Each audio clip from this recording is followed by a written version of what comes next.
अमित मंदिर के अंदर वाली सीढ़ियों पर खड़ा सेल्फी ले रहा था। सेल्फी लेते लेते उसका ध्यान पीछे बिल्कुल नहीं था, जिसके कारण अंदर से भागकर आ रही लड़की के रास्ते में वो आ गया और वो धड़ाम की आवाज के साथ लड़की नीचे गिर गई। उस लड़की को देखकर अमित उसकी हल्की बुरी आंखों में खोसा गया, लेकिन उस लड़की की बाड़ी सुनकर उसके कान से खून ही आने लगे। नीचे गिरी लड़की गुस्से भरे लहजे में चीखते हुए उसे बहुत कुछ कहती है। अमित कहता है, सॉरी मिस, गलती हो गई। आप उसके लिए मुझे गाली नहीं दे सकती। वो लड़की, एक तो तुमने मेरा प्रसाद गिरा दिया और अब झूठ भी बोल रहे हो। अभी गलती उसकी थी, इसलिए वो थोड़ा खुद को शांत कर साइड में गिरे लड्डू को देखता है। हो, तो तुम इस लड्डू की वजह से इतना भड़क रही हो। चलो, मैं तुम्हें डिब्बा भरकर लड्डू दिला देता हूँ। उस लड़की को देखकर खुद के गुस्से को कंट्रोल करते हुए कहता है, ओ रईसजादे, ये अमीरी तुम अपने घर में दिखाना। ये सिर्फ एक लड्डू नहीं, ये तो। वो लड़की इससे आगे कुछ कहती उससे पहले कोई जानी पहचानी सी आवाज उसके कानों में गई। कृति। वो लड़की अपनी साइड में देखती है, जहाँ ध्वनि हैरानी से आंखें बड़ी किए उसे ही देख रही थी। ध्वनि को देखकर उस लड़की की आंखें एकदम से नरम पड़ गईं। उसका गुस्सा जैसे हवा हो गया। ध्वनि, मेरी जान, कैसी है तू? वो एकदम से ध्वनि के गले लगते हुए बोली। ध्वनि को इसकी आदत थी, इसलिए वो लड़खड़ाई नहीं। वो इसके लिए पहले से ही तैयार थी। ध्वनि भी मुस्कुराते हुए उसकी पीठ पर अपने हाथ रखकर कहती है, मैं ठीक हूँ, तू कैसी है?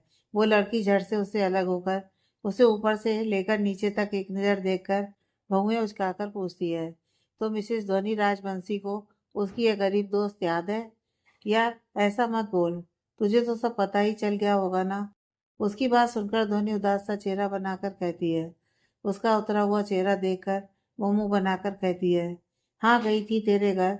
बताया आंटी ने मुझे कि तूने क्या कांड किया है। अब जल्दी बता, ये सब क्यों किया? घूरते हुए, देख, झूठ तो तू बोलियो मत। मैं एक झटके में पकड़ लूंगी। सब बताऊंगी, लेकिन बाद में। अभी मैं पूजा के लिए यहाँ आई हूँ, इसलिए तुझसे ज्यादा देर तक बातें नहीं कर सकती। ध्वनि उसको आश्वस्त करते हुए बोली। उन दोनों को अमित कंफ्यूज एक्सप्रेशन लिए देख रहा था। वो ध्वनि से पूछता है, भाभी आप इसे जानती हैं? ध्वनि उसकी ओर देखकर मुस्कुराकर कहती है, हाँ, आज मैं कह रही थी ना कि मेरी एक दोस्त है। उस लड़की की तरफ देखकर, यही है मेरी वन एंड ओनली दोस्त कृति। ध्वनि, ये कौन है और तू इसे कैसे जानती है? कृति अमित की तरफ इशारा करके कहती है, ये मेरा देवर अमित है। वो मुस्कुराकर कहती है, ये बिना आंखों वाला इंसान तेरा देवर है? कृति मुंह सिकोड़कर कहती है। उसकी बात सुनकर अमित चिढ़कर ध्वनि से कहता है, देखा भाभी, आपकी दोस्त मुझसे कैसे बात कर रही है। मुझसे गलती से धक्का क्या लग गया, मुझे गाली पर गाली दिए जा रही है। गाली? ध्वनि चौंक गई। उसे पता था कि उसकी दोस्त थोड़ी बड़बोली है, कुछ ज्यादा ही उटपटांग बोलती है, लोगों के अजीबोगरीब नाम रखने में माहिर भी है, लेकिन कभी गाली नहीं देती। देख ध्वनि, तेरा देवर सफेद झूठ बोल रहा है। जरा पूछ तो इसे, मैंने गाली कब दी? कृति अमित को घूरते हुए बोली, क्या तुमने मुझे चमगादड़, अंधे, अकल के दुश्मन नहीं कहा? अमित भी उसी तरह कृति को घूरते हुए बोला। उसकी बात सुनकर कृति फ्रस्ट्रेट होते हुए बोली, हाँ, तो क्या ये गाली है? ध्वनि को देखकर, अपने देवर को गाली क्लास ज्वाइन करवा दे, तब समझ आएगा इसे कि गाली किसे कहते हैं। सरला जी उन दोनों के झगड़े को देखकर परेशान हो रही थी। आप दोनों क्या बच्चों जैसे झगड़ रहे हैं? आंटी, आप कौन? कृति उनको देखकर पूछती है, जिस पर ध्वनि उनका परिचय करवाते हुए कहती है, ये सरला काकी हैं। ओह, नमस्ते आंटी, कृति हाथ जोड़कर कहती है। खुश रहिए, लेकिन आप अमित बाबा को माफ़ कर दीजिए। उनकी वजह से आप गिर गईं। आपको ज़्यादा चोट तो नहीं आई ना? वो कृति को देखते हुए प्यार से पूछती हैं। उनके प्यार भरे कुछ शब्द सुनकर कृति शांत हो गई। वो मुंह बनाकर कहती है, आंटी, मुझे चोट तो नहीं आई, लेकिन गिरे हुए लड्डू को देखकर मेरा प्रसाद गिरा दिया इसने। ध्वनि और सरला जी की नज़र अब नीचे गिरे लड्डू पर गई, जिसे देखकर ध्वनि सब समझ गई। वो सर हिलाकर गहरी सांस लेती है। हाँ, तो कब से माफ़ी मांग रहा हूँ। तुम चलो, मैं तुम्हें लड्डू का पूरा डिब्बा दिला देता हूँ।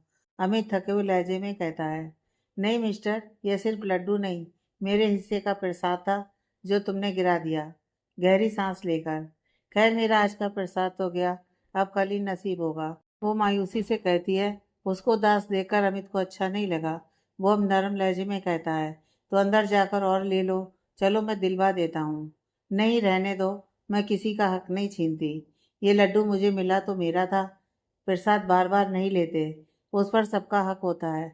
आज मेरे हक का तो गिर गया, कल ले लूंगी। वो मुस्कुराकर कहती है। ध्वनि उसकी मुस्कुराहट देखकर खुद भी मुस्कुरा देती है। वो अच्छे से जानती थी कि कृति अपनी चीज़ों के लिए कितनी पजेसिव है, लेकिन कभी भी वो दूसरों का हक का लेना पसंद नहीं करती। उसी वक्त रचना जी वहाँ पहुंची। आप सब यहाँ क्या कर रहे हैं? अंदर सब आपका इंतजार कर रहे हैं। तभी उनकी नज़र कृति पर गई। आप? ये मेरी दोस्त है कृति, ध्वनि तुरंत कहती है। फिर कृति की तरफ घूमकर, ये बुआ जी हैं। ओ नमस्ते। वो पहले की तरह ही हाथ जोड़कर कहती है। खुश रहिए, आप भी चलिए हमारे साथ पूजा में। वो कृति को देखते हुए बोली, जिस पर कृति झट से मान जाती है। अब रचना जी और सरला जी आगे चल रहे थे। ध्वनि, अमित और कृति उनके पीछे ही चल रहे थे। ध्वनि उन दोनों के बीच थी। अमित धीरे से ध्वनि के कान के पास हल्का झुककर कहता है, वैसे भाभी आपकी कार वाली बात मुझे समझ आ गई। आपकी दोस्त सच में अलग ही है। ध्वनि सर घुमाकर अमित को देखती है, फिर मुस्कुरा देती है। वो सभी के पास पहुंचे। आरांश पहले ही अपनी जगह पर बैठा हुआ था। वहाँ विवेक और अर्चना भी मौजूद थे और उनकी फैमिली भी। अनीता जी ध्वनि और अमित को देखकर सख्त लहजे में पूछती हैं, कहाँ रह गए थे आप दोनों? माँ, ध्वनि की दोस्त मिल गई थी, उसी से बात कर रही थी। रचना जी कृति की तरफ इशारा करती हैं। अब सबकी नज़र कृति पर गई, जिससे कृति थोड़ी कंफर्ट जोन से बाहर हो गई, लेकिन ज़बरदस्ती स्माइल करते हुए हाथ जोड़कर कहती है, नमस्ते, मैं कृति, ध्वनि की दोस्त। खुश रहिए, अच्छा हुआ आप भी आ गई। अनीता जी सर हिलाकर कहती हैं। अब वो ध्वनि की तरफ देखकर कहती हैं, आइए हम आपको विवेक के परिवार से मिलवाते हैं। ध्वनि चुपचाप उनके साथ चली गई। कृति फिलहाल वहाँ अमित को ही जानती थी, इसलिए उसके पास ही खड़ी हो गई। वो उन सभी को देखते हुए धीरे से अमित से कहती है, तुम्हारी फैमिली तो बहुत स्ट्रिक्ट लगती है। मेरी ध्वनि यहाँ कैसे रह रही होगी? हाँ स्ट्रिक्ट है, लेकिन इसका मतलब यह नहीं कि भाभी को कोई प्रॉब्लम होगी। सब नहीं, लेकिन कुछ लोगों के लिए भाभी बहुत इम्पोर्टेंट हैं। अमित उसकी बात पर उससे कहता है, लेकिन वो वहाँ खुश नहीं है। कृति गहरी सांस लेकर कहती है, तुम्हें कैसे पता? अमित उसकी तरफ घूरते हुए कहता है, मैं कई सालों से उसके साथ हूँ। जितना उसे उसकी फैमिली नहीं समझती होगी, उससे ज़्यादा अच्छी तरह से मैं उसे जानती हूँ। उसके होंठों पर मुस्कुराहट तो है, लेकिन आंखों में हमेशा रहने वाली चमक नहीं है। वो धनी की झूठी मुस्कुराहट एक झटके में पहचान गई थी। अमित बस कृति को देखता ही रह गया। इस तरफ अनीता जी ध्वनि को एक औरत की तरफ इशारा करके कहती हैं, यह है वैशाली, वैशाली चौहान, विवेक की माँ। ध्वनि पैर छूती है। सदा सुहागन रहिए। वो मुस्कुराकर आशीर्वाद देते हुए बोली। उनकी बगल में केशव चौहान खड़े थे, जो विवेक के पिता थे। ध्वनि उनके भी पैर छूती है। दिखने में तो बेहद सख्त मालूम पड़ते थे, लेकिन अंदर से नरम थे। खुश रहिए, वो भी मुस्कुराहट लिए बोले। चौहान परिवार में बस यही 4 लोग थे और अब 5वां नन्हा मेहमान आने वाला था। विवेक के दादा दादी की मृत्यु बीमारी के कारण काफी पहले ही हो गई थी। अर्चना ध्वनि को गले से लगाते हुए कहती है, तुम आज बेहद खूबसूरत लग रही हो। वैसे मुझे बताने की जरूरत तो नहीं है, तारीफ तो कर ही दी होगी तुम्हारी देवर ने। ध्वनि उसकी बात पर मुस्कुरा देती है। अब पूजा में और देरी ना करते हुए ध्वनि आरांश की बगल में बैठ गई। पंडित जी उन दोनों को साथ देकर मन ही मन मुस्कुरा दिए। आखिर कैसे भूल सकते थे वो इस जोड़े को। वो पूजा शुरू करते हैं। सभी लोगों के लिए आसन लगे हुए थे। कृति अमित के पास ही थी, जिसे देखकर कामनी जी का जी जल रहा था। उन्हें मिडिल क्लास लोगों से कुछ ज्यादा ही नफरत थी। अब कृति को अपने इकलौते बेटे के करीब देखकर उनके सीने पर सांप लौट रहे थे। उनका बस चलता तो कृति को धक्का देकर अमित से दूर फेंक देती। कुछ एक घंटे बाद पूजा संपन्न हुई। आज सभी की मौजूदगी में आरांश और ध्वनि ने गौरी शंकर की मूर्ति के आगे माथा टेका। हे महादेव, कोई रास्ता दिखाइए। मैं आगे क्या करूं? कैसे अपने और अपने परिवार के चरित्र पर लगा दाग साफ करूं? ध्वनि हाथ जोड़कर मन ही मन विनती करती है। आरांश भी हाथ जोड़कर मन ही मन कहता है, आज भले ही हम साथ आशीर्वाद ले रहे हैं, लेकिन मैं इसे कभी अपनी पत्नी का दर्जा नहीं दूंगा। इसके भाई ने जो किया, उसका खामियाजा इसे भुगतना ही होगा। गलत मेरी बहन के साथ हुआ है, इसलिए आपको भी मेरा ही साथ देना होगा। इन दोनों ने तो भगवान को ही मुसीबत में डाल दिया। अब देखते हैं वो सुनते किसकी हैं। पूजा के बाद सभी ऑफिस जाने वाले तो निकल गए। अमित के लाख मना करने के बावजूद आरांस के बॉडीगार्ड्स उसको कंधे पर टांग कर ले गए। अब आराज तो आराज ठहरा, वो कैसे उसे छोड़ देता। आज सुबह से उसके भाई ने जो परेशान कर रखा था, अब परेशान करने की बारी उसकी थी। कृति उन लोगों को अमित को ऐसे लेकर जाते देखकर हैरान थी। अर्चना वैशाली जी के साथ चौहान मेंशन के लिए निकल गई। अनीता जी कृति से कहती हैं, आप हमारे साथ राजवंशी विला चल सकती हैं, थोड़ी देर अपनी दोस्त के साथ वक्त बिता लीजिएगा। कृति उनकी बात पर हिचकिचाते हुए कहती है, दादी जी वो अभी मुझे कॉलेज के लिए देर हो रही है, मैं फिर आऊँगी कभी। ठीक है, जैसा आपको ठीक लगे, आप कभी भी अपनी दोस्त से मिलने आ सकती हैं, अनीता जी सिर हिलाकर कहती हैं। कृति ध्वनि के गले लगकर धीरे से कहती है, अब तो परमिशन मिल गई है, संडे को आती हूँ, फिर सब बताना। ध्वनि सिर हिला देती है। कृति वहाँ से चली गई। आरांस अपने केबिन में एटीट्यूड के साथ पैर पर पैर चढ़ाकर बैठा हुआ था। उसके सामने अमित मासूम नजरों से उसे ही देख रहा था। लेकिन आरांस बाबू नहीं पिघले। वो अपनी बगल में खड़े असिस्टेंट समीर से कहता है, इसे ले जाओ और काम समझाओ। ये यहाँ फिलहाल एक एम्प्लॉई है, इसलिए वैसा ही ट्रीट करना। सेरा को इस पर नजर रखने को बोलो। Sameer, okay boss. अमित अपने जल्लाद भाई की बातें सुनकर हैरान था। सेरा उसे वो अच्छे से जानता था, आरांस का पर्सनल बॉडीगार्ड, जो किसी दानव से कम नहीं था। आरांस की कही गई बात तो उसके लिए पत्थर की लकीर होती थी। प्लीज भाई भाई, अपने इस छोटे से भाई पर रहम खाइए। मैंने ऐसा भी क्या कर दिया, प्लीज मुझ पर दया कीजिए। मैं आपका प्यारा सा छोटा सा भाई अमित हूँ। याद है आपने बचपन में मेरे लिए एक लड़के के दो दांत तोड़ दिए थे। अमित विनती करते हुए हर वो कोशिश करता है जो कर सकता था। आरास उसकी बात सुनकर बोरियत से आंखें रोल करते हुए कहता है, समीर तुमने सुना नहीं मैंने क्या कहा। समीर हड़बड़ाकर, यस बॉस। वो भागकर अमित के पास आता है। सर चलिए वरना मेरी नौकरी चली जाएगी। भाई प्लीज भाई, अमित रिक्वेस्ट करते हुए आराम से कहता है। समीर उसको खींचते हुए बाहर ले गया। उसके जाने के बाद आरांस गहरी सांस लेता है। फाइनली सुबह से दोपहर होने को आई थी। अमित का चेहरा उतर गया था। एसी होने के बावजूद पसीने से भीगा हुआ था। सुबह से फाइलों के बीच उलझा हुआ था। एक ब्रेक तक नहीं मिला था। अरे ब्रेक तो दूर की बात है, वो फाइल से अगर नजर भी हटा ले तो उसके बगल में खड़ा आरांस का वफादार सेरा उसे घूरने लगता था। समीर तो फिलहाल उसके लेवल के हिसाब से काम समझाकर चला गया था, क्योंकि सेरा के पास उसे भी डर लगता था। आज सेरा के वहाँ होने से ऑफिस का माहौल एकदम शांत था। सारे एम्प्लॉय की नज़र फाइलों से हटने का नाम नहीं ले रही थी। समीर कई बार राउंड मारकर जा चुका था। आखिरकार लंच ब्रेक हुआ। सेरा सबको घूरते हुए वहां से चला गया। उसके जाते ही सबने चैन की सांस ली। अमित अब जाकर सीधा होकर बैठा। हाँ, दानव गया, रोनी सी आवाज में। भाई आपने अच्छा नहीं किया मेरे साथ, मैं बड़ी मॉम से शिकायत करूंगा। समीर उसकी हालत देखकर अफसोस में सिर हिलाते हुए कहता है, सर आपकी हालत तो बहुत खराब है, ये सब मेरे उस जल्लाद भाई का किया धरा है। अमित दांत भींचकर कहता है, लंच टाइम हो गया है, बॉस ने आपको लंच करने को कहा है। हाँ भूख तो लगी है, अमित ने सुबह से ही आज कुछ भी नहीं खाया था। सर जल्दी खा लीजिए, बॉस ने आपको नई फाइल देने को कहा है। उसकी बात सुनकर अमित रुंधी हुई आवाज में कहता है, तुम मुझसे किस जन्म का बदला ले रहे हो। मैंने तुम्हारा क्या बिगाड़ा है, पहले भी इतना टफ काम दे दिया और अब नया काम देने की बात कर रहे हो। समीर उसकी आवाज़ सुनकर घबरा गया। उसकी आवाज़ से ऐसा लग रहा था जैसे वो अभी किसी भी वक्त रो देगा। सर इसमें मेरी कोई गलती नहीं है, ये तो बॉस का ऑर्डर है। बड़ी मॉम, वो लगभग रोते हुए कहता है। उसकी बच्चों जैसी हरकत देखकर समीर तुरंत कहता है, आप पहले लंच कीजिए। बड़ी मॉम, आप उसको डांटना और साथ में ये भी कह देना कि मैं उनके साथ एआर इंडस्ट्री नहीं बल्कि आपके साथ राजवंशी इंडस्ट्री जाऊंगा। अमित नीचे बैठकर सोफे पर बैठी शिवानी जी की गोद में सर रखकर आरांस की सारी शिकायत कर चुका था और साथ ही अपने बचने के उपाय भी सोच चुका था।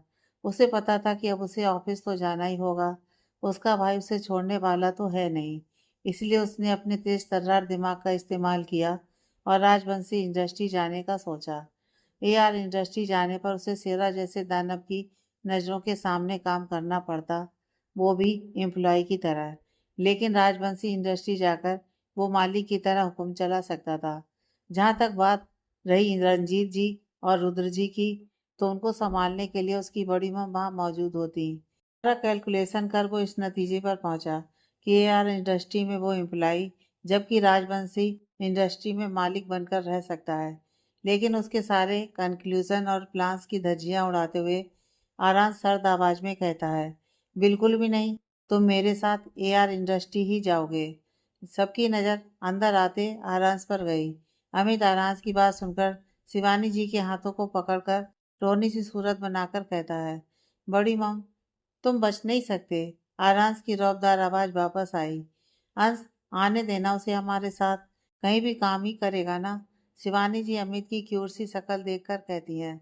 शिवानी जी की बात पर आरांस सरकास्टिक वे में कहता है, ओ रियली मॉम, आपको सच में लगता है कि वो वहाँ काम करेगा?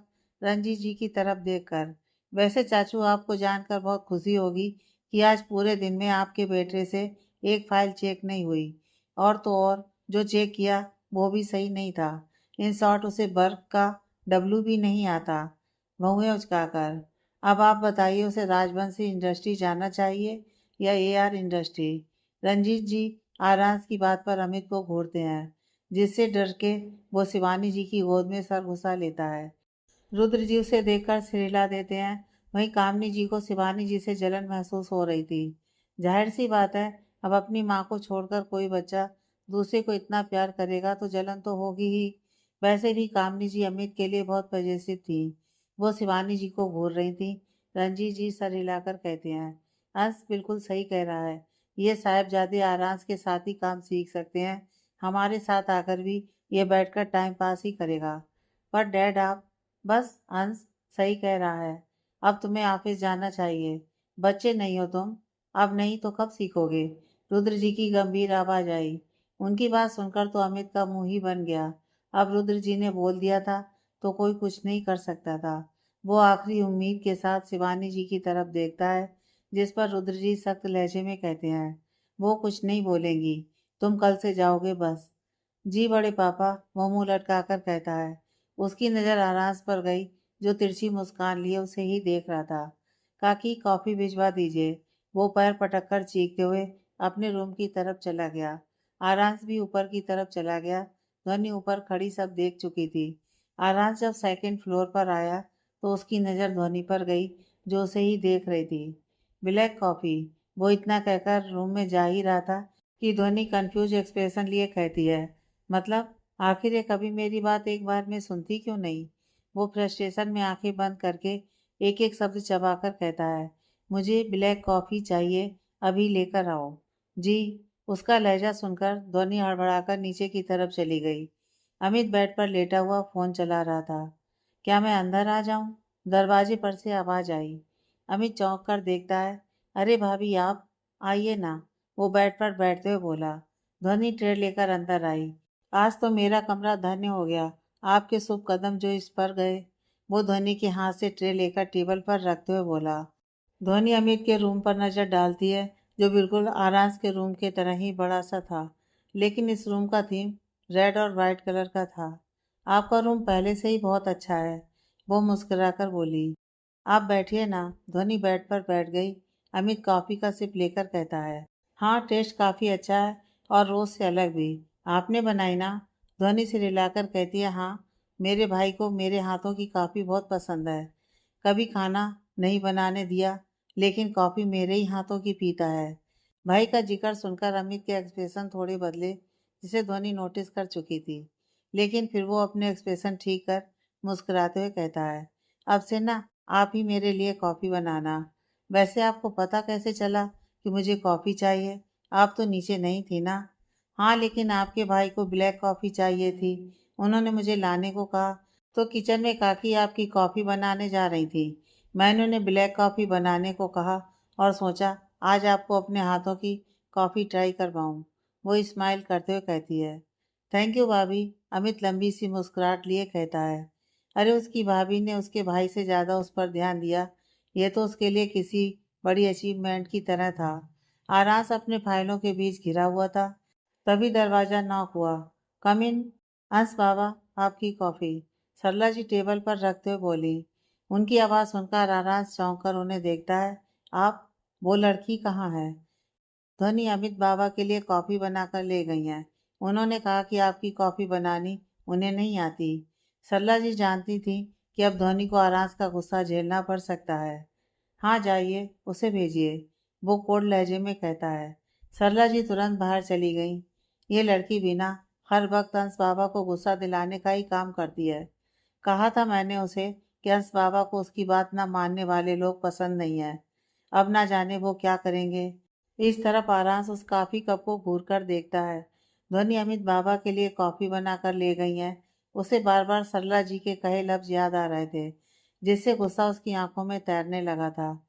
तुम्हें एक बार में बात समझ में नहीं आती है ना? ठीक है, आज देखता हूँ तुम कैसे बचती हो। इसकी सजा तुम्हें मिलकर रहेगी। उसने एक एक शब्द पीसते हुए कहा। ध्वनि इधर उधर नजरें घुमाते हुए रूम में दाखिल हुई। एक जगह जाकर उसकी नजर अटक गई।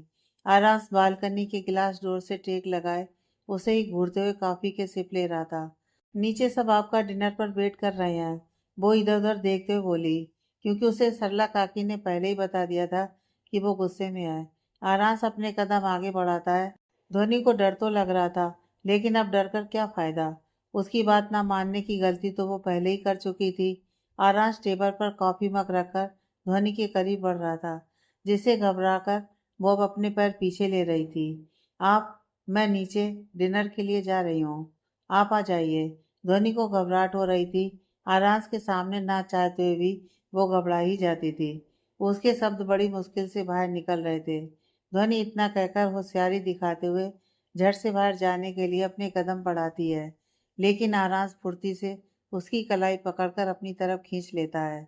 अब हालात कुछ ऐसे थे कि ध्वनि की पीठ आरांस के सीने से लगी हुई थी।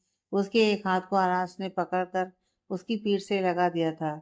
उसका दूसरा हाथ ध्वनि के पेट पर था। इस वक्त उनको अगर कोई देखता तो वो रोमांटिक कपल की तरह ही लगते, लेकिन असलियत तो कुछ और ही थी। ध्वनि अपनी कलाई उसकी पकड़ से छुड़वाने की कोशिश करते हुए कहती है, ये क्या कर रहे हैं आप? छोड़िए मुझे। अगर नहीं छोड़ा तो? आरांस उसके कंधे पर चिन टिकाते हुए बोला। हाँ, छोड़िए, मेरे हाथ दर्द कर रहे हैं। उसके इतना कहते ही आरांस ने उसकी कलाई पर अपनी पकड़ और कस ली, जिससे उसकी दर्द भरी सिसकी निकली। तुम्हें दर्द देने के लिए ही तो तुम्हारा हाथ थामा है बीबी, वो डेबिल स्माइल करते हुए कहता है। उसकी बात सुनकर ध्वनि कुछ पलों के लिए शांत हो गई। मैंने आज सुबह ही कहा था ना कि अगर मेरी बातों को कोई ना माने तो उसे मेरा गुस्सा झेलना पड़ता है। इतनी जल्दी कैसे भूल गई तुम बीबी? हाँ, आरांस उसके गले पर अपने होंठ रखते हुए बोला। ध्वनि ने अपनी आंखें कसकर बंद कर ली। ये आप क्या क्या कर रहा हूँ बीबी? वो लगातार अपने होठों की हरकत उसके कंधे पर करते हुए बोला। मिस्टर राजवंशी प्लीज रुक जाइए, यह सही नहीं है। आप, ध्वनि मुश्किल से शब्द निकाल पा रही थी। आरांस की हरकत से उसके शरीर में सिरन सी होने लगी थी। धड़कनें बेतहाशा धड़क रही थी, पेट में जैसे तितलियां उड़ रही थी। ये सब तो तुम्हें मेरी बातों को इग्नोर करने से पहले सोचना चाहिए था। मुझे और मेरी बातों को इग्नोर करने वाले भी मुझे बिल्कुल बर्दाश्त नहीं। आरास उसके कान के पास धीमी मगर सर्द आवाज में कहता है। सॉरी, आपसे ऐसा नहीं होगा। ध्वनि को इसके अलावा और कोई चारा नहीं दिख रहा था। क्यों किया बीबी? ध्वनि अपनी दूसरे हाथ पर आरास की इंटेंस टच महसूस कर सकती थी। आरास अपने हाथ को ध्वनि के हाथ पर फिसलाते हुए नीचे की तरफ ले जा रहा था। उसकी हथेलियों के पास पहुंच वो उसकी हथेलियों को अपने हाथों में उलझाते हुए वापस बोला। जवाब दो बीबी। मैं मुझे बस नहीं आती थी बनानी, वो कांपते हुए कहती है। तो सीखनी चाहिए थी ना बीबी, लेकिन करना तो तुम्हें ही था। फिर अपना काम तुमने दूसरे को कैसे दे दिया? उसकी हरकत बरकरार थी। सॉरी, आगे से ऐसी गलती नहीं होगी। प्लीज छोड़ दीजिए, नीचे सब हमारा वेट कर रहे होंगे। ध्वनि बस कैसे भी उसकी कैसे निकलना चाहती थी। उसकी हरकतें अब ध्वनि की सहन क्षमता से बाहर जा रही थी। वो ना चाहते हुए भी आरांस की बाहों में मदोस हो रही थी। क्यों, क्या तुम्हें यह सब अच्छा नहीं लग रहा बीबी? ताज्जुब की बात है, जो लड़की अपनी हर रात नए नए मर्दों के साथ बिताती थी, वो लड़की कई रातों से किसी के करीब नहीं गई, फिर भी कोई क्रेविंग नहीं। आरांस सरकास्टिक वे में उससे बोला। उसकी बात सुनकर ध्वनि जो मदोस हो रही थी, उसकी सारी खुमारी एक झटके में उतर गई। एक झटके के साथ ही उसकी आंखें खुली, जो अब भरी हुई थी। अब उसे समझ आया कि इतनी देर से आरांस बस उसकी फीलिंग्स का मजाक बना रहा था। वो उसे बातों ही बातों में एक वैश्या करार कर रहा था। ध्वनि की आंखें भरी हुई थी, मगर वो बिल्कुल शांत सी खड़ी थी, ना ही कोई छूटने की कोशिश और ना ही हमेशा की तरह खुद को प्रूव करने की कोशिश, क्योंकि उसे समझ आ चुका था कि यहाँ उसे समझने वाला कोई नहीं है। आराज तो कभी भी उस पर यकीन नहीं करेगा। फिर क्या ही करती वो कुछ भी बोलकर। उसको शांत देखकर आराज एक झटके में उसे खुद से दूर करता है, जैसे वो सीधे बेड पर जा गिरी। आइंदा से इग्नोर मत करना मेरी बातों को। आराज लंबे डग भरता हुआ कमरे से बाहर निकल गया। उसके जाते ही ध्वनि के थमे आंसू बाहर आने लगे। वो वैसे ही बिस्तर पर बैठी फूट फूट कर रोने लगी। ताज्जुब की बात है, जो लड़की अपनी हर रात नए मर्दों के साथ बिताती थी, वो लड़की कई रातों से किसी के करीब नहीं गई, फिर भी कोई क्रेविंग नहीं। उसे बार बार आराज की कही गई बात याद आ रही थी। क्यों महादेव, मेरे साथ ही ऐसा क्यों? प्लीज कोई रास्ता दिखाइए। रोज रोज मैं अपने चरित्र पर लांछन बर्दाश्त नहीं कर सकती। मैं कैसे खुद को पवित्र साबित करूं? वो रोते हुए कहती है। अंश, ध्वनि कहाँ है? अनीता जी उसको अकेले आता देखकर कहती हैं। रूम में। वो दो टूक जवाब देकर अपनी जगह बैठ गया। अमित और सरला जी एक दूसरे की तरफ देखते हैं। कहीं ना कहीं उन्हें पता था कि ध्वनि को पक्का आराज का गुस्सा झेलना पड़ा होगा। मैं बुलाकर लाती हूँ। सरला जी तुरंत ऊपर की तरफ बढ़ गईं। ध्वनि नीचे, सब आपका इंतजार कर रहे हैं। सरला जी दरवाजा नॉक करते हुए बोली। ध्वनि अपने आंसुओं को कंट्रोल करके आवाज को ठीक कर कहती है। काकी, मुझे भूख नहीं है। मेरा सर भी दर्द कर रहा है। मैं डिनर नहीं कर पाऊंगी।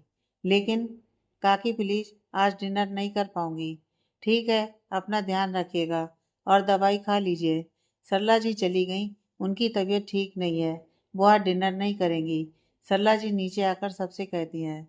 शाम तक तो ठीक थी, फिर अचानक क्या हुआ उनकी तबीयत को? रचना जी सरला जी की तरफ देखते हुए पूछती हैं।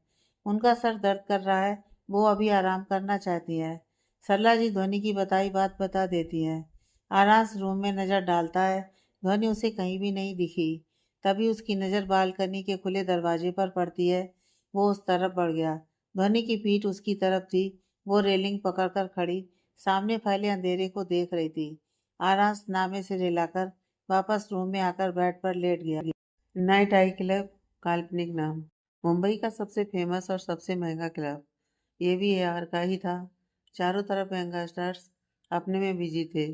कई लोग म्यूजिक की बीट पर थिरक रहे थे। कई अपने पार्टनर के साथ क्वालिटी टाइम स्पेंड कर रहे थे। कोई अपने गम भुलाने आया था तो कोई खुशी मनाने। इन्हीं सबके बीच नकुल बार काउंटर के पास बैठा ड्रिंक कर रहा था। उसकी बगल में उसकी बहन नताशा भी ड्रिंक का सिप लेते हुए कहती है। भाई, आपने वादा किया था कि आप मेरी शादी यार से करवाएंगे। कुछ दिनों के लिए मैं ट्रिप पर क्या गई, आपने तो सारा खेल ही पलट दिया। आखिर यार की शादी उस गरीब भिखारी से क्यों करवाई आपने? वो एक एक शब्द चबाते हुए कहती है। उसकी बात सुनकर नकुल खतरनाक मुस्कुराहट लिए कहता है। यही फर्क है तुम में और मुझ में। मैं राजा बनने के ख्वाब देखता हूँ और तुम नौकरानी। अब इसका मतलब क्या हुआ? यार की बीवी बन गई तो मैं तो रानी बनूंगी। गुस्से से भरकर बोली। गलत गलत सोच है तुम्हारी।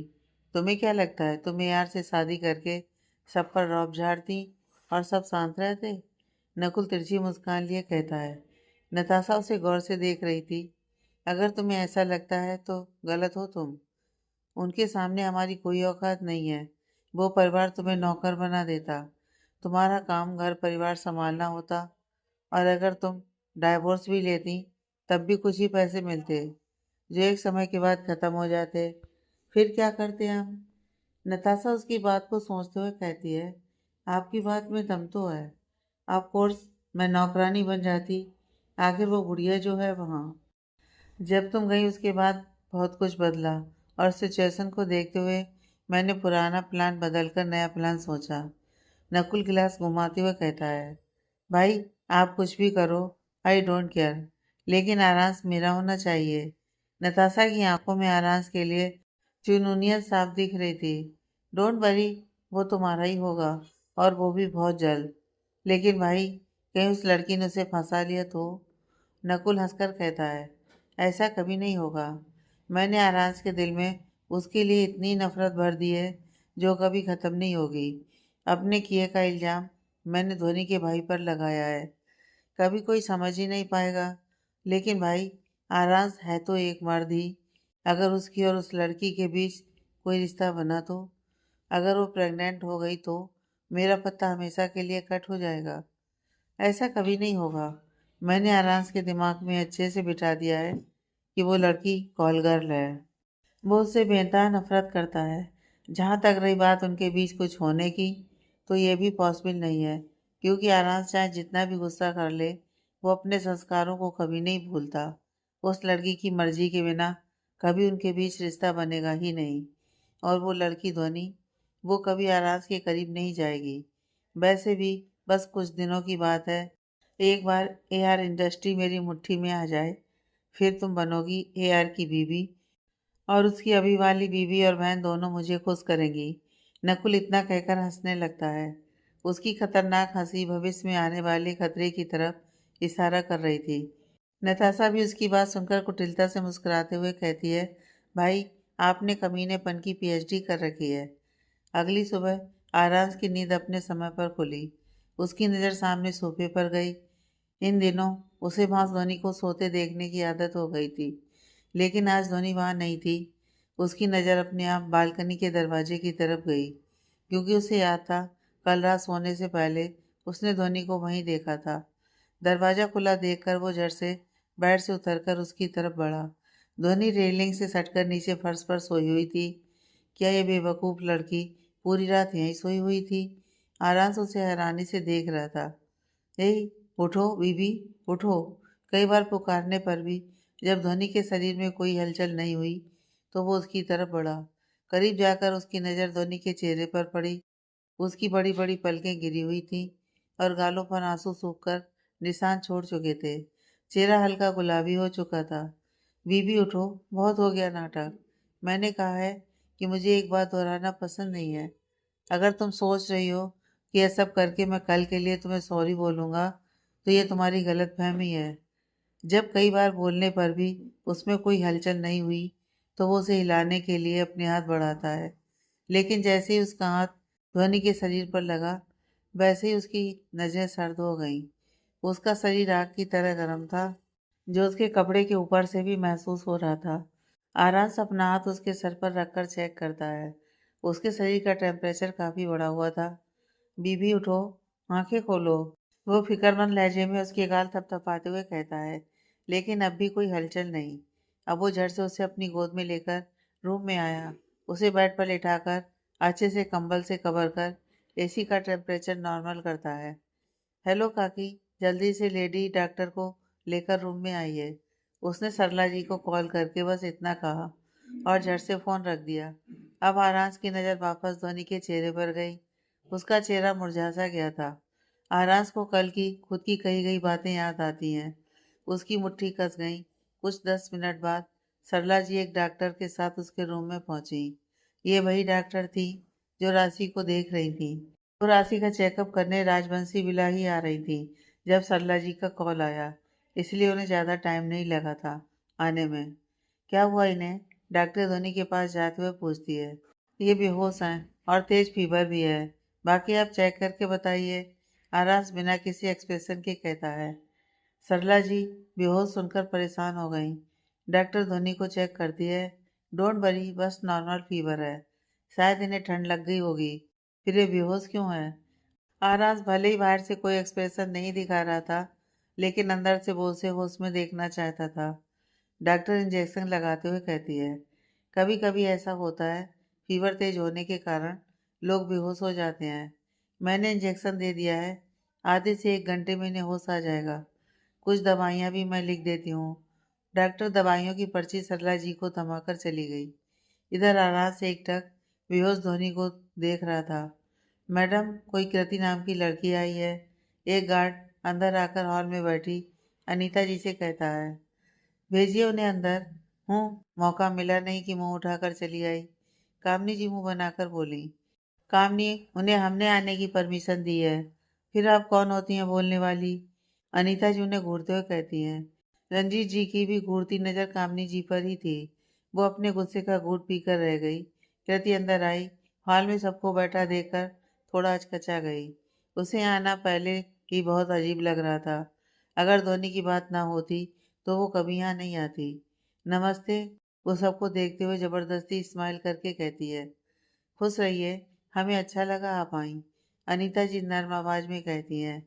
जी, वो आज संडे है तो कॉलेज की छुट्टी है, इसलिए सोचा ध्वनि से मिल लूं। वैसे कहाँ है वो? कृति इधर उधर देखते हुए बोली। आपको थोड़ा इंतजार करना होगा, वो अभी होश में नहीं है, उनकी तबीयत खराब है। अनीता जी को उससे कुछ छिपाना सही नहीं लगा था। क्या हुआ ध्वनि को? कल तक तो वो एकदम ठीक थी, फिर आज एकदम से उसकी तबीयत इतनी कैसे खराब हो गई? कृति के माथे पर बल पड़ गए। अब ये तो हमें भी नहीं पता, वो होश में आए तो पूछें। अनीता जी सर हिलाकर बोली। कृति को अचानक कुछ याद आया। वो थोड़ी अटकती आवाज में पूछती है, क्या उसने कल ज्यादा ठंडी चीज खाई थी? सबकी नज़र उस पर गई, जिसे वो अनकंफर्टेबल होते हुए कहती है, नहीं, वो क्या है ना कि उसे ज़्यादा ठंड से एलर्जी है, उससे हैंडल नहीं होता। नहीं, उन्होंने ऐसा कुछ नहीं खाया था, लेकिन डॉक्टर भी यही कहकर गई है। सरला जी वहीं आ रही थी, वो कृति की बात पर कहती हैं। तभी आरास नीचे आया, उसे होश आ चुका है, तुम जा सकती हो। सरला, इन्हें ध्वनि के पास ले जाइए, अनीता जी सरला जी से कहती हैं। सरला जी कृति को ऊपर की तरफ ले जाती हैं। इधर आरास को तैयार देखकर शिवानी जी कहती हैं, अंश, आज तो संडे है, फिर तुम कहाँ जा रहे हो? कुछ इमरजेंसी है, जाना होगा। इतना कहकर वो निकल गया। रचना जी आरांस को जाता देखकर कुछ सोच रही थी। तो बेहोश होकर कैसा महसूस हो रहा है मैडम को? ध्वनि की नज़र आवाज़ सुनकर दरवाजे पर गई, जहाँ कृति हाथ बांधे उसे ही गुस्से से घूर रही थी। मैंने जानबूझकर थोड़ी किया। ध्वनि उसकी गुस्सैल नज़रों को समझ पा रही थी। हाँ, तू कहाँ कुछ जानबूझकर करती है? तूने शादी कर ली, वो भी जानबूझकर नहीं किया। ध्वनि उसके ताने को अच्छे से समझ रही थी। तू यहाँ मुझे डांटने आई है? नहीं, मैं तो तुझसे मिलने आई थी, लेकिन तेरी हरकतें डांट क्या मार खाने वाली होती हैं। अगर आंटी को पता चला तो क्या होगा? कृति उसके सामने बेड पर बैठते हुए बोली। नहीं, तू माँ को कुछ नहीं बताएगी। मैं बताऊंगी, कहा ना, नहीं बताएगी, ध्वनि घूरते हुए बोली। मैंने भी कहा ना, बताऊंगी। कृति भी उसी तरह घूरते हुए बोली। ध्वनि गहरी सांस लेकर कहती है, क्या चाहिए? सच जानना है? तू सब सच सच बता दे, फिर नहीं बताऊंगी। ठीक है। कृति के होठों पर जंग जीतने वाली मुस्कुराहट आ गई। ध्वनि उसे अपनी जबरदस्ती शादी की बात डिटेल में बताती है, जिसे सुनकर कृति आंखें बड़ी किए कहती है, तू ये कह रही है कि खुद यार ने तुझे कॉलेज से अगवा करके शादी की, और वो भी बंदूक की नोक पे? ध्वनि हाँ में से हिला देती है। वाह यार, ये तो मूवी की तरह है। काश उस वक्त मैं वहां सब ये देख पाती। कृति आंखों में चमक लिए एक्साइटिंग टोन में कहती है, यहाँ मेरी लाइफ दांव पर लगी है और तुझे खुशी हो रही है? ध्वनि नाराजगी से कहती है, खुशी नहीं मेरी जान, एक्साइटमेंट हो रही है देखने की। लेकिन छोड़, देखने को तो मिलेगी नहीं, वो मुंह लटका कर बोली। अच्छा ये बता, उन्होंने तुझसे शादी क्यों की? क्या उनको तुझसे पहली नजर वाला प्यार हो गया? प्यार? और उन्हें? उनका प्यार से दूर दूर तक कोई रिश्ता नहीं है, हमेशा अकड़ में घूमते हैं, और तो और बेवजह हद से ज्यादा गुस्सा करते हैं, वो मुंह बनाकर बोली। फिर शादी क्यों की उन्होंने तुझसे? कृति कंफ्यूज थी। बदले के लिए, ध्वनि बिना किसी भाव के कहती है। बदला? किसी और किस बात का? कृति चौंक कर कहती है, नहीं पता, आज तक उन्होंने वजह नहीं बताई, लेकिन आई एम श्योर उनको और बाकी सबको हमारी फैमिली को लेकर कुछ मिसअंडरस्टैंडिंग हुई है। ध्वनि कुछ सोचते हुए बोली। अब तू क्या करेगी ध्वनि? जब वजह ही पता नहीं है तो कैसे खुद को प्रूव करेगी? कृति परेशान हो गई। अभी तक उसे लग रहा था कि शायद आराम उससे प्यार करता होगा, लेकिन अब उसकी बात सुनकर वो उसके लिए परेशान थी। वही तो समझ नहीं आ रहा, लेकिन मुझे कुछ डाउट है, ध्वनि गंभीर लहजे में कहती है। क्या? जरा सामने दीवार पर उनकी फैमिली फोटो ध्यान से देख। कृति की नज़र उस बड़े से फोटो पर गई।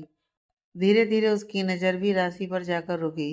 वो आंखें बड़ी करके लगभग चीखते हुए कहती है, ये तो राशि है।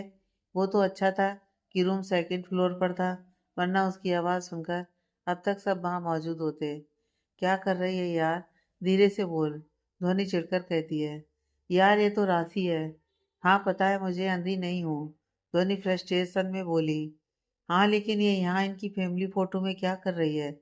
कृति अचरज से कहती है। कृति धोनी के साथ तब से थी जब से धोनी गांव से संजान शहर आई थी। वो उसकी इकलौती कॉलेज फ्रेंड थी। कृति ने हमेशा धोनी का हर तरह से सपोर्ट किया था, कई बार फाइनेंशियल सपोर्ट भी किया था। कृति खुद भी गांव से थी, लेकिन उसकी कहानी अलग थी। उसका परिवार धोनी की तरह गरीब नहीं था। उसके पिताजी अपने गांव के जमींदार थे, चाचा जी सरपंच थे। अपने परिवार की इकलौती बेटी होने के कारण उसको पैसों की कोई कमी नहीं थी। लेकिन धोनी पार्ट टाइम जॉब करती थी, इसलिए वो भी बस उसका साथ देने के लिए जॉब करती थी। शहर आने का उसका मकसद सिर्फ अपनी पढ़ाई कंप्लीट करना था। लेकिन धोनी की संगति के कारण उसने भी प्रोफेसर लाइन चूज किया। दोनों सेम सब्जेक्ट की प्रोफेसर थी। कृति का धोनी के घर आना जाना हमेशा से था, इसलिए वो राशि को अच्छे से जानती थी। बल्कि वो भी उसके लिए धोनी की तरह ही थी। कुछ महीनों पहले राशि के अचानक गायब होने से सब परेशान थे, इसलिए आज अचानक राशि की फोटो राजवंशी परिवार के साथ देखकर वो हैरान थी। क्या तुझे पक्का यकीन है?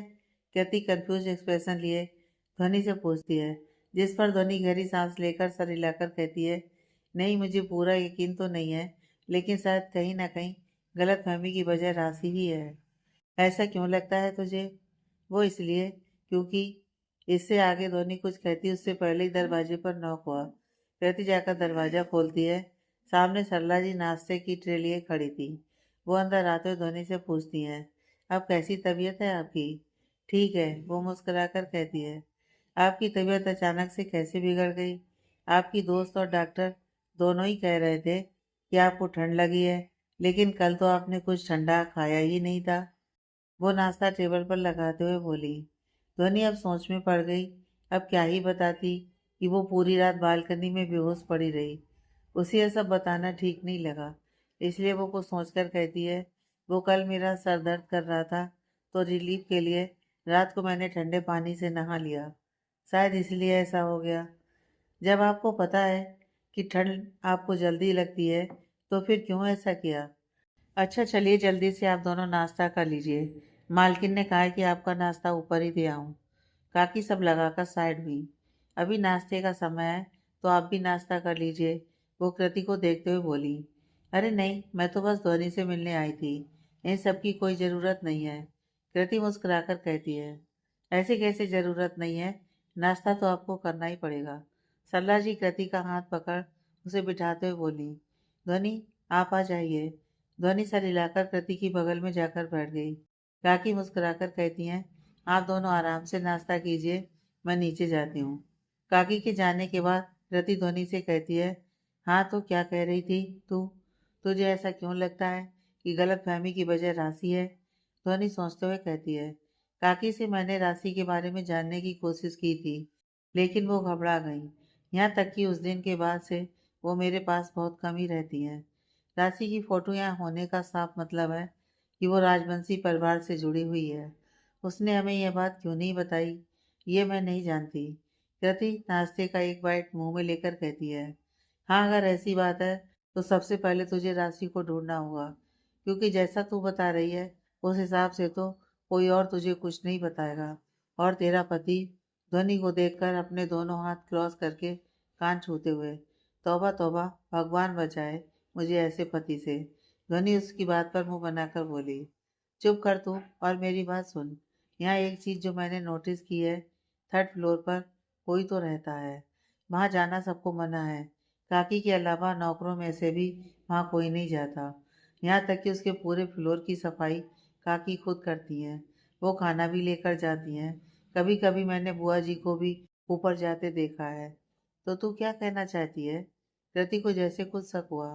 देख, यहाँ इस फोटो में रहने वाला हर इंसान हमारी आंखों के सामने है, सिर्फ राशि को छोड़कर।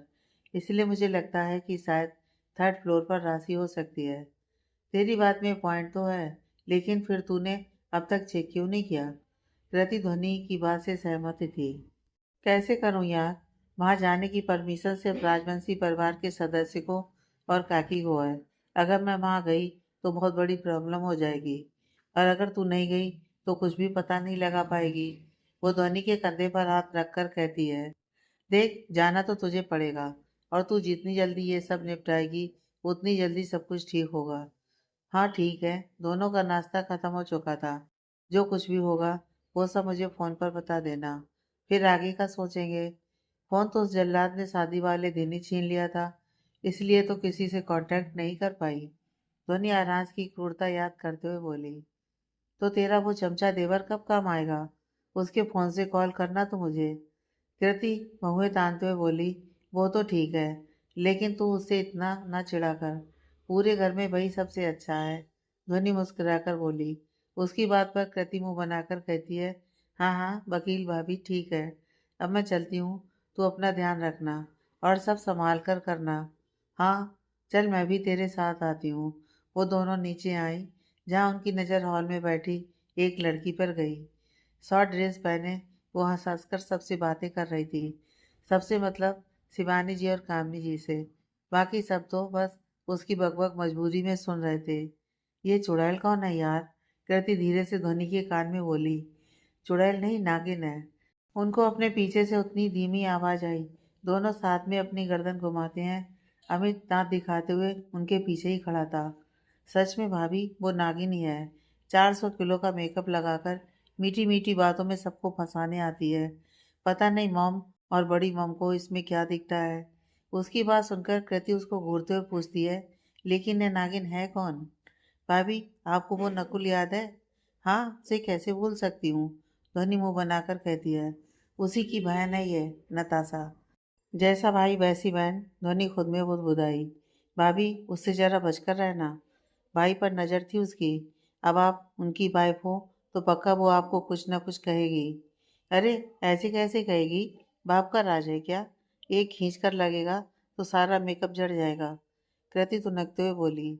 शांत हो जा यार। तू घर जा, यहाँ मैं देख लूंगी। ध्वनि उसको शांत करते हुए बोली। कुछ भी कहो लेकिन लड़की में कुछ बात तो है। अमित मन ही मन कृति को देखते हुए बोला। अमित अभी कृति को ही देख रहा था, तभी ध्वनि उसे कहती है। आप कृति को जरा घर छोड़ देंगे? भाभी आप बस हुक्म कीजिए। आपका देवर हमेशा आपकी सेवा में हाजिर रहेगा। अमित मुस्कुराते हुए अदा से बोला। उसकी बात सुनकर कृति मुंह सिकोड़ लेती है। ध्वनि भी मुस्कुराते हुए अमित से कहती है। अच्छा वो क्या है ना कि मेरा फ़ोन तो आपके भाई ने ले लिया, तो क्या आप कृति को अपना नंबर दे देंगे ताकि वो मुझसे बात कर सके? उसकी बात सुनकर अमित की आंखों में चमक आ गई। वाई नॉट, मैं अभी नंबर देता हूँ। ध्वनि को देखकर। लेकिन भाभी आप ना ये मुझे आप करके मत बुलाइए। बूढ़ों वाली फीलिंग आती है। अच्छा ठीक है। आप लोग वहाँ क्या बातें कर रहे हैं? यहाँ आइए। रचना जी की नज़र सीढ़ियों पर गई, जहाँ अमित, कृति और ध्वनि आपस में मुस्कुराते हुए बात कर रहे थे। उन तीनों की नज़र नीचे गई, जहाँ सभी अब उन्हें ही देख रहे थे। वो नीचे उनके पास गए। नताशा ध्वनि को देखते हुए अजीब सी मुस्कुराहट लिए कहती है। ओह तो ये है आरांस की वाइफ। अनीता जी नताशा को इग्नोर करते हुए ध्वनि से पूछती हैं। अब कैसी तबीयत है आपकी? मैं ठीक हूँ दादी। वो मुस्कुराकर कहती है। क्या तुम्हारी तबीयत खराब थी? क्या हुआ था तुम्हें? नताशा उसके करीब जाते हुए पूछती है। बस जरा सा बुखार था। ध्वनि उसे देखते हुए बोली। हाँ मैं नताशा, AR की दोस्त। वो हाथ आगे करते हुए बोली। Correct it. AR की दोस्त नहीं, उनकी दोस्त की बहन। अमित जैनवन मुस्कुराहट लिए उससे कहता है। उसकी बात सुनकर नताशा की स्माइल गायब हो गई। वो खा जाने वाली नजरों से उसे देखती है, लेकिन उसकी मुस्कुराहट देखकर वो चिढ़ते हुए कहती है। मैं यार की भी दोस्त हूँ। हाँ जबरदस्ती की। वो खुद में बुदबुदाया, जिसकी आवाज़ कहती और ध्वनि दोनों को ही सुनाई दी। वो दोनों अपनी हंसी कंट्रोल करने लगती हैं। क्या कहा तुमने? नताशा घूरते हुए अमित से कहती है। कुछ नहीं बस यही कि आज तक तो भाई ने तुमसे नपे तुले शब्दों के अलावा बात नहीं की, फिर ये दोस्ती कब हुई? वो सोचने की एक्टिंग करते हुए बोला, जैसे कोई बहुत बड़ी बात याद करने की कोशिश कर रहा हो। तुम? दांत भींचकर वो बिना कुछ कहे उसे घूरते हुए कामनी जी के पास जाकर बैठ गई। चोर चोर मौसेरे भाई। ठीक उसी तरह कामनी जी और नताशा की अच्छी बनती थी। हालांकि उनको उसके इरादे की भनक नहीं थी। सभी की तरह उनकी नज़रों में भी नताशा बेहद शांत, गुणी और सुलझी हुई लड़की थी। इसलिए ही तो उन्होंने उसे अमित के लिए पसंद किया था।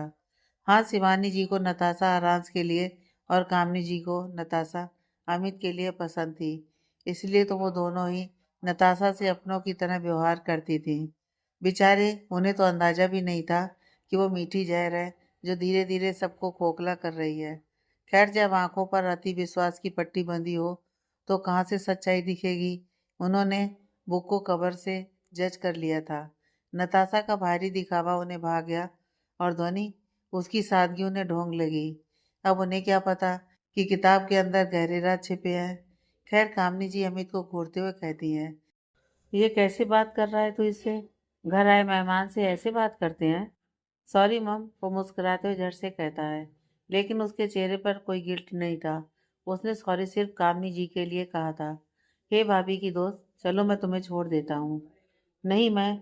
कृति सबको देखकर मनाही करने वाली होती है कि अमित अनीता जी की तरफ देखकर आंखें मटकाते हुए कहता है, दादी मैं जाऊँ ना भाभी की दोस्त को छोड़ने? उसके एक्सप्रेशन ऐसे थे मानो अनीता जी को हाँ बोलना हो। ऐसा ही कह रहा था। अनीता जी भी उसकी बात समझकर तुरंत गले में खराश लाते हुए रफ्तार लहजे में कहती हैं, आपको अमित घर तक छोड़ देगा, हम आपको अकेले जाने नहीं देंगे। जी। अब कृति क्या ही करती। अनीता जी के इस लहजे को वो भी सबकी तरह नकार नहीं पाती थी। भाभी, आप टेंशन मत लीजिए, आपकी फूल सी दोस्त को मैं फूलदान। कृति की घूरती नज़र महसूस करके, उसके घर सेफली छोड़ दूंगा। वो कृति को दांत दिखाता है और उसके हाथ को पकड़ लगभग खींचते हुए उसे बाहर लेकर चला जाता है। बेचारी कृति कटी पतंग की तरह लहराते हुए उसके पीछे चल रही थी। ध्वनि उन दोनों को जाते देखकर मुस्कुराकर रह गई। वहीं अनीता जी भी मनी मन मुस्कुरा दी, लेकिन कामनी जी मनी मन कुड़ गई। आपको अब आराम करना चाहिए, डॉक्टर ने रेस्ट करने को कहा है ना? रचना जी ध्वनि के पीले चेहरे को देखकर कहती हैं। भले ही ध्वनि ने खुद को ठीक कहा हो, लेकिन उसका चेहरा ही बता रहा था कि वो अभी भी कमजोर है। वो सर हिलाकर ऊपर की तरफ चली गई। नताशा नफरत भरी नजरों से उसे जाते हुए देखती रही। बुआ जी, आपको उसकी इतनी फिक्र क्यों होती है? वो तो यहाँ सिर्फ कुछ दिनों के लिए आई है ना? नताशा को रचना जी का ध्वनि की फिक्र करना रास नहीं आया। अब तक रचना जी ने उससे एक शब्द भी नहीं कहा था।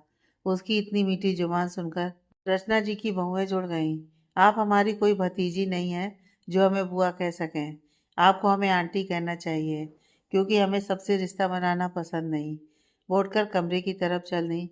वहीं नताशा की मुट्ठी गुस्से से कस गई। यही तो कारण था कि जब भी रचना जी यहाँ होती थी, उस वक्त वो यहाँ नहीं आया करती थी। लेकिन आज धोनी से मिलने की इच्छा के कारण वो आ गई।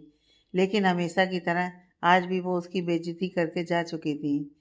एक बार एआर की पत्नी बन जाऊं, फिर इसे बताती हूँ। यहाँ आना बंद ना करवाया तो मेरा नाम भी नताशा नहीं हूँ। मनी मन वो रचना जी पर अपना गुस्सा निकाल रही थी। अनीता जी, अभिषेक जी भी उठकर अपने कमरे में चल दिए।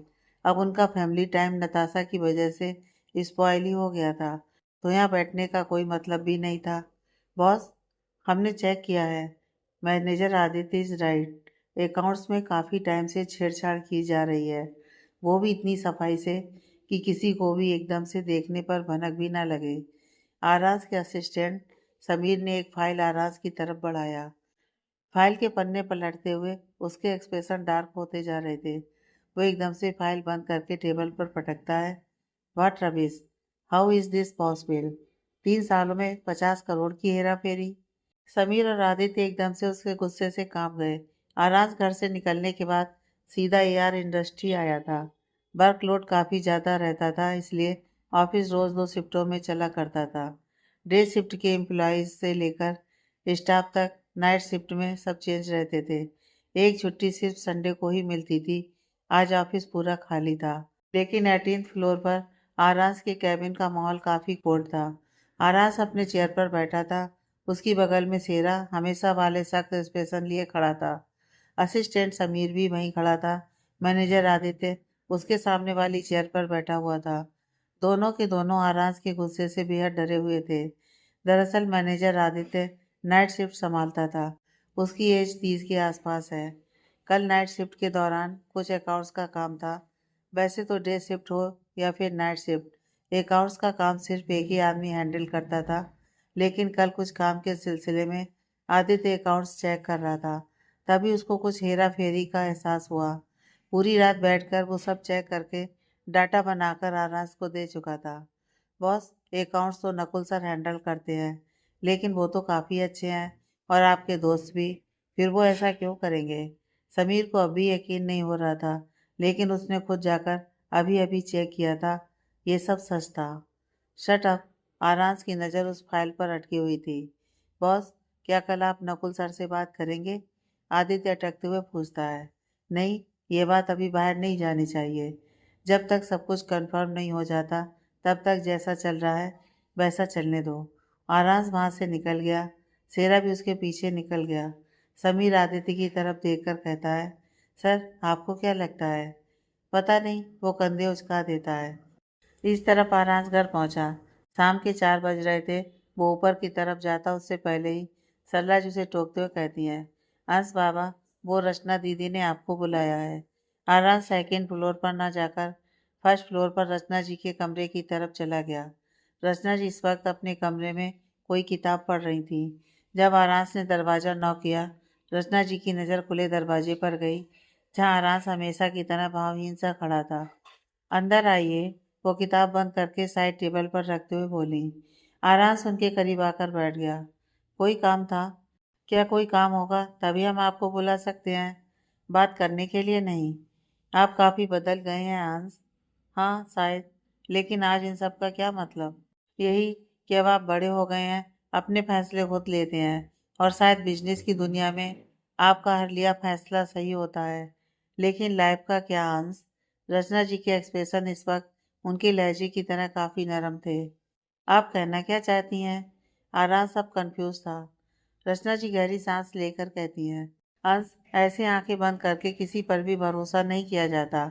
आज सुबह धोनी के साथ जो कुछ भी हुआ, उसकी वजह आप ही हैं, है ना? ओह, तो आपने उसकी तरफदारी करने के लिए मुझे यहाँ बुलाया है? आरास बहुएं उचकाकर पूछता है। नहीं, बिल्कुल भी नहीं। वैसे तो ये पति पत्नी के बीच का मामला है, इसलिए कल जो हुआ ये हमें नहीं जानना। हम बस आपसे इतना कहना चाहते हैं कि किसी पर भी आंखें बंद करके भरोसा नहीं करना चाहिए। आपके दोस्त नकुल ने कहा कि धोनी का भाई राशि का गुनाहगार है, लेकिन क्या आपने एक बार भी अपने तरीके से पता करने की कोशिश की है? माना कि नकुल आपके साथ काफ़ी सालों से है, लेकिन इसका मतलब ये तो नहीं कि वो सही ही हो। आराज उनकी बात पर सर हिलाकर कहता है, लेकिन बुआ, मैंने सबूत देखे हैं। राशि की सारी कॉलेज फ्रेंड ने कहा था कि राशि और वो लड़का एक दूसरे से प्यार करते थे। राशि के सारे बॉडीगार्ड्स जो सीक्रेटली उसकी सेफ्टी का ध्यान रखते थे, उन्होंने भी कहा था कि राशि ज़्यादातर टाइम उस लड़के या फिर उसके घर में ही बिताती थी। उस रात भी सबसे आखिर में वो लड़का ही वहां से निकला था।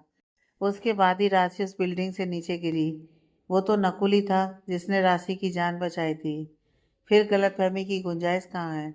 रचना जी उसकी बात सुनकर गंभीर लहजे में कहती हैं, आप ही ने कहा ना कि वो लड़का वहां से निकला, तब राशि नीचे गिरी।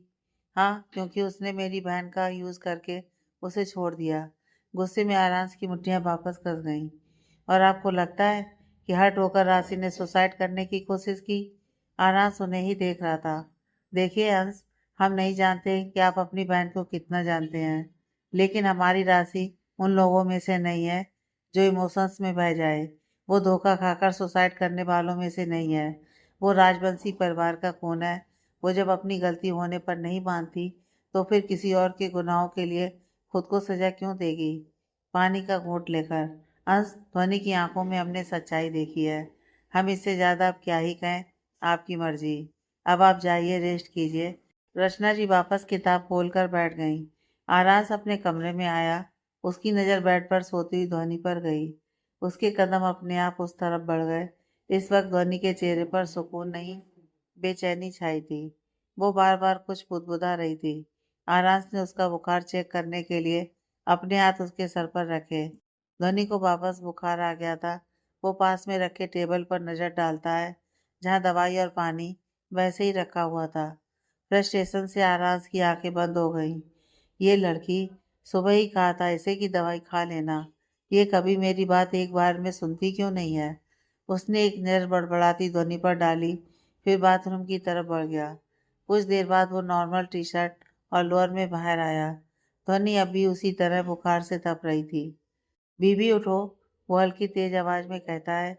जिसे सुनकर ध्वनि अचानक चौंक कर उठी। उसकी नज़र आराज पर गई, जो भौहें जोड़ते हुए उसे ही देख रहा था।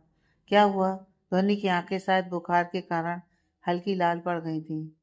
तुम्हें एक बार में मेरी बात समझ क्यों नहीं आती? क्या तुमने कोई कसम खाई हुई है कि मेरी कोई बात एक बार में नहीं सुननी है? आराज उसे घूरते हुए कहता है। लेकिन आज उसका लहजा नरम था। ध्वनि कंफ्यूज एक्सप्रेशन लिए उसे देख रही थी। अब मैंने क्या कर दिया? वो मनी मन खुद से बुदबुदाई। आगे की कहानी नेक्स्ट पार्ट में।